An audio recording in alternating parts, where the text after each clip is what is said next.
Ya, masih bersama kami di Ngabuburit Tadi kita sudah kasih referensi ya, Eka ya, Betul. tentang salah satu resep yang bisa dijadikan kita untuk takjil. Ini buat pemirsa yang sudah mulai lemas. Betul sekali. Tapi kali ini kita kedatangan tamu istimewa. Halo, dokter. Halo dokter. Wah, senang sekali ya kali ini kita ditemani oleh dokter Hans, salah satu dokter umum.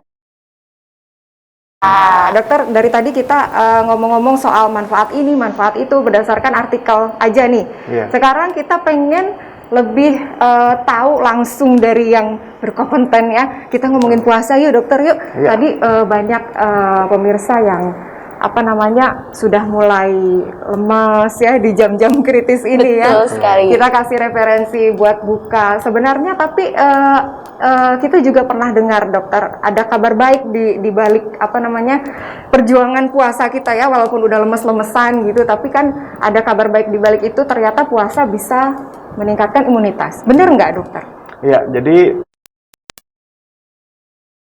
selama kurang lebih 13, bahkan di negara lain itu bisa sampai bisa 18 lebih. jam. Ya kan? Wah. Nah, sebenarnya untuk kita sendiri, kalau kita berpuasa selama 13 sampai 18 jam, itu kalau untuk orang normal masih bisa mengkompensasi dengan kalau misalnya kita kekurangan energi, maka tubuh akan mengambil cadangan makanan dari hati. Jadi sebenarnya untuk 13 sampai 18 itu masih cukup. Dan memang efeknya yang kita rasakan ketika apalagi sudah jam-jam segini itu pasti lemas, lapar, aus ya kan.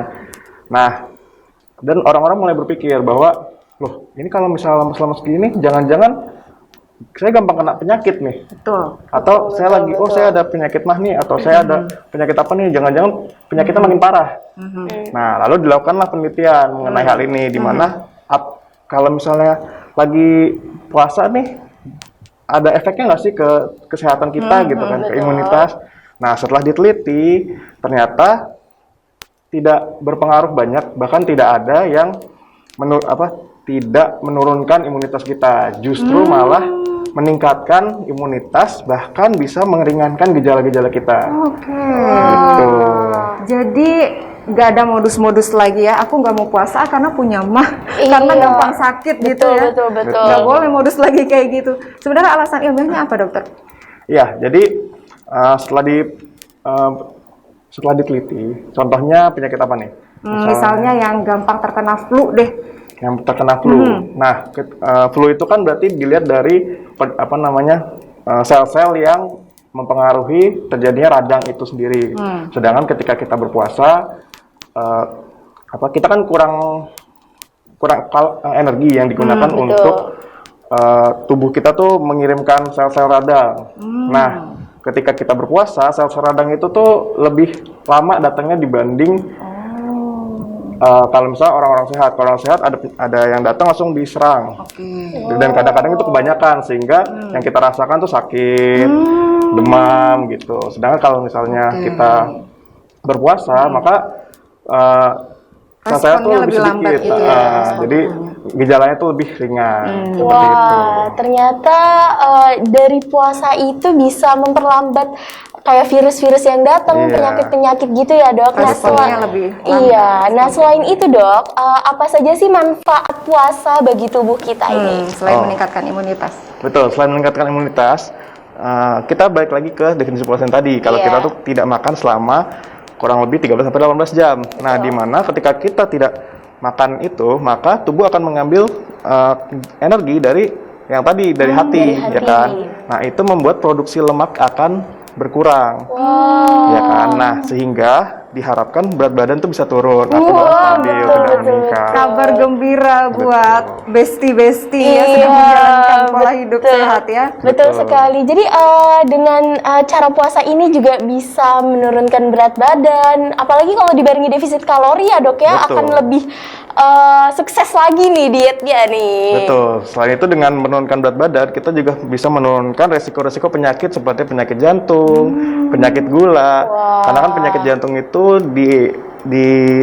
dimulai dengan ada penumpukan lemak-lemak di pembuluh darah. Sehingga bisa menyebabkan nyeri di dada.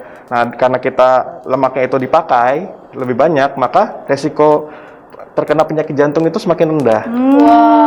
Jadi seperti membersihkan semua hal yang buruk di tubuh kita ya Betul. saat puasa itu ya. Tadi meningkatkan imunitas, kemudian menurunkan resiko penyakit jantung. Ada lagi dok? Oh, ada lagi. Jadi kalau misalnya kita harus kalau misalnya kita kena penyakit kanker. Nah, penyakit kanker itu kan kalau dalam medis itu disebut sebagai sebuah pertumbuhan yang tidak normal di dalam tubuh. Jadi makanya kan benjol gede gitu kan. Nah, itu terjadi karena adanya pertumbuhan sel yang tidak abnormal. Sehingga ketika kita berpuasa itu pertumbuhan sel-selnya akan terhambat karena energinya kurang. Wah, ternyata luar biasa sekali ya manfaat dari puasa ini. Luar biasa. Kalau sekarang ini kan zaman pandemi, dokter. Iya. Banyak yang khawatir juga, misalnya sedang isoman atau sedang diuji dengan sakit COVID ya, dengan datangnya COVID. Masih boleh puasa kan ya? Bagaimana dok? Ya, justru dengan puasa itu dari beberapa penelitian menunjukkan bahwa dengan kita berpuasa itu menurunkan resiko kita terkena COVID. Wow. Kenapa? Karena umumnya ketika orang berpuasa, orang kan malas keluar-keluar, bertemu dengan orang lain. Maka dengan demikian ya nggak ketemu orang lain berarti tidak kena COVID. Wow. Seperti itu. Menurunkan minimalisir juga ya, minimalisir terjadinya penyebaran COVID. Nah dokter, sebelum ditutup nih, mungkin dokter ada pesan-pesan untuk pemirsa di rumah agar puasanya lebih semangat. Ya, baik. Bagi orang-orang normal maupun orang-orang yang terkena sakit, memang tantangannya adalah puasanya lebih berat. Namun hal itu tidak berarti membuat tubuh kita menjadi terkena dampak yang buruk, melainkan bisa mendapatkan efek-efek yang baik terhadap tubuh. Nah, tapi untuk beberapa penyakit memang harus dikonsultasikan terlebih dahulu pada dokter masing-masing, seperti penyakit MA, penyakit diabetes, penyakit jantung, penyakit hati, itu harus dikonsultasikan terlebih dahulu pada dokter karena masing-masing orang berbeda tiap orangnya. Seperti itu. Intinya puasa itu sangat bermanfaat ya dari sisi medis gitu ya. Berarti itu ya yang harus diperhatikan adalah asupan saat sahur dan bukanya mungkin ya, supaya kita sama-sama bisa menjaga Betul kesehatan sekali. Nah, sayang sekali dokter, kita harus jeda dulu dan terima kasih ya dokter sudah mau memberikan informasi untuk kita dan pemirsa di rumah. Sehat-sehat selalu ya dokter. Sehat selalu dokter. Usai jeda berikut, kita masih akan kembali pemirsa dengan segmen yang pastinya ditunggu-tunggu ya. Tetap di Ngabuburit Yuk.